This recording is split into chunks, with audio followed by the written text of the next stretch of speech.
यह कहानी है एक छोटे से गांव के साधु और एक विधवा औरत की है जो अकेला रहती थी। और साधु ने कैसे अपने जाल में फंसाकर विधवा औरत को गर्भवती किया। गांव के किनारे एक छोटा सा घर था जहां एक विधवा महिला गौरी रहती थी। उसका पति कुछ साल पहले ही एक बीमारी से चल बसा था। गौरी का जीवन पहले खुशहाल था, लेकिन अब उसकी दुनिया बदल चुकी थी। जब से उसके पति का निधन हुआ था, वह समाज से लगभग अकेली हो गई थी। गांव के लोग उसे एक ऐसे व्यक्ति के रूप में देखते थे जो अब जीवन में कोई उत्साह नहीं रखती, और उसका अस्तित्व सिर्फ दीनहीन था। लोगों की नजरों में उसकी कोई कीमत नहीं थी, सिवाय इसके कि वह एक विधवा थी।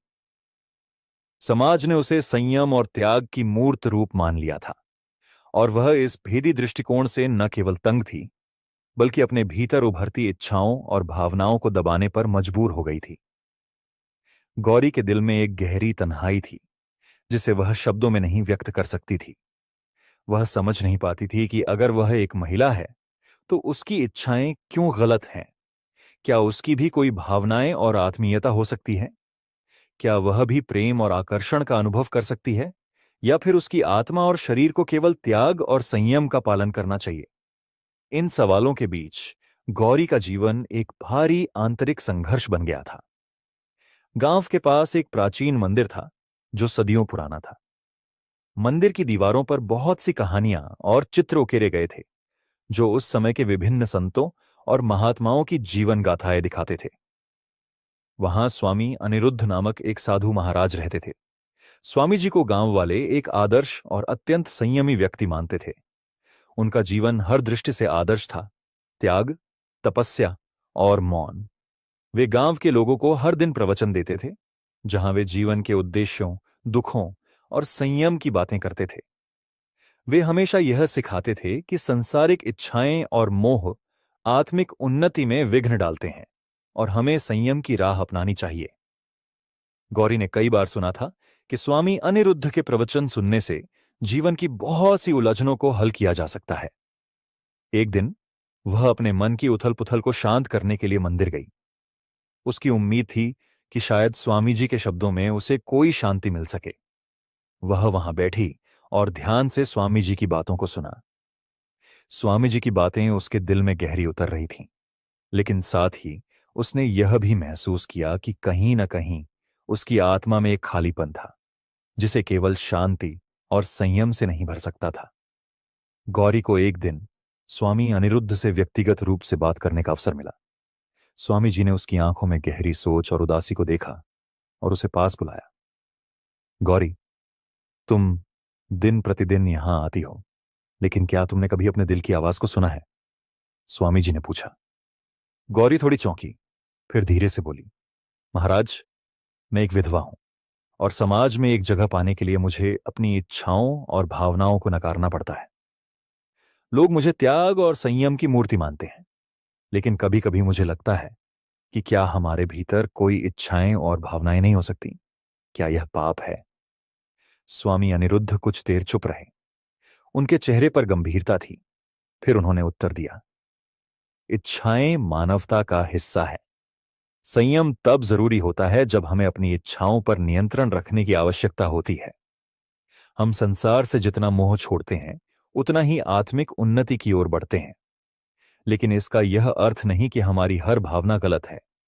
हमें समझने की जरूरत है कि जब हम अपनी इच्छाओं को बिना किसी हानि के संतुलित रूप में जीते हैं, तो यही जीवन का सही मार्ग होता है। गौरी की आंखों में नई समझ की झलक थी। वह महसूस करने लगी कि शायद उसकी इच्छाएं और भावनाएं भी उसकी मानवता का हिस्सा हैं। उसकी तन्हाई और संघर्ष का कोई उत्तर है, और स्वामी जी के शब्दों में उसे एक नई दिशा मिल रही थी। समय के साथ गौरी और स्वामी अनिरुद्ध के बीच संवाद बढ़ने लगा। गौरी अक्सर स्वामी जी से मिलती और अपने जीवन के संघर्षों को साझा करती। वह समझने लगी कि स्वामी जी का जीवन केवल संयम का आदर्श नहीं, बल्कि वह किसी और चीज को भी दिखा रहे थे। वह थे मानवता और उसकी जटिलताओं के साथ समझौता। स्वामी जी के पास हमेशा उसे मार्गदर्शन देने के लिए कुछ न कुछ था, लेकिन गौरी के भीतर एक अजीब सा आकर्षण भी था जो स्वामी जी के प्रति धीरे धीरे विकसित हो रहा था। वह उन्हें एक आदर्श के रूप में देखती थी, लेकिन साथ ही उनका स्थिर और शांत व्यक्तित्व उसे एक अज्ञात शक्ति की तरह महसूस होता था। स्वामी अनिरुद्ध के भीतर भी कुछ बदलाव आने लगे थे। वह गौरी की मासूमियत, उसकी सरलता और उसकी पीड़ा को महसूस कर रहे थे। उन्होंने ध्यान से देखा कि गौरी के भीतर भी वही मानव इच्छाएं हैं जो उनके भीतर होती, लेकिन वह उसे अपने रूप में प्रकट करने से डरती थी।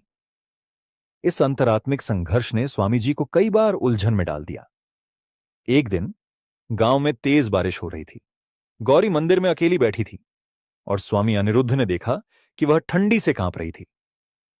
वह उसे अपने आश्रम में ले आए और उसे गर्म कपड़े दिए। उस रात दोनों के बीच गहरे संवाद का सिलसिला शुरू हुआ। गौरी ने स्वामी जी से कहा, महाराज, आप हमेशा संयम की बात करते हैं, लेकिन मैं एक महिला हूं और मेरी इच्छाएं भी हैं। क्या यह गलत है कि मैं इन इच्छाओं को महसूस करती हूं? स्वामी अनिरुद्ध कुछ देर तक चुप रहे। उनका मन संघर्ष में था, क्योंकि वह जानते थे कि उनका जीवन भर का आदर्श, जो संयम और त्याग का था, अब एक चुनौती के रूप में सामने आ रहा था। गौरी के सवाल ने उनकी आत्मिक यात्रा को परखने का मौका दिया। वे यह महसूस कर रहे थे कि इच्छाएं और भावनाएं केवल मानव स्वभाव का हिस्सा हैं और उन्हें नकारने के बजाय समझने की आवश्यकता है। गौरी ने कहा, महाराज, हम दोनों इंसान हैं। क्या हमें अपना दर्द और अकेलापन नहीं बांटना चाहिए? यह सवाल स्वामी अनिरुद्ध के भीतर एक गहरी हलचल पैदा कर गया।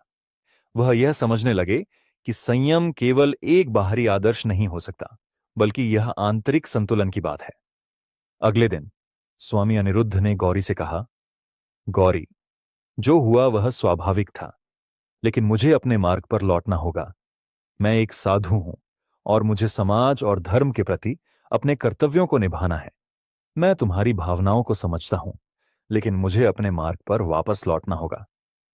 गौरी ने उत्तर दिया, महाराज, आपने मुझे यह समझाया कि इच्छाएं प्राकृतिक हैं और हमें उन्हें समझना चाहिए। मैं अब समाज के नियमों से मुक्त होकर अपना जीवन जीने का निर्णय ले रही हूं। मैं अब अपनी इच्छाओं और भावनाओं को दबाऊंगी नहीं, बल्कि उन्हें समझकर अपने जीवन को जीऊंगी। स्वामी अनिरुद्ध ने गांव छोड़ दिया और गौरी ने अपने जीवन को नए सिरे से जीने का साहस पाया। अब वह समाज के कठोर बंधनों से मुक्त होकर अपने दिल की सुनने लगी थी।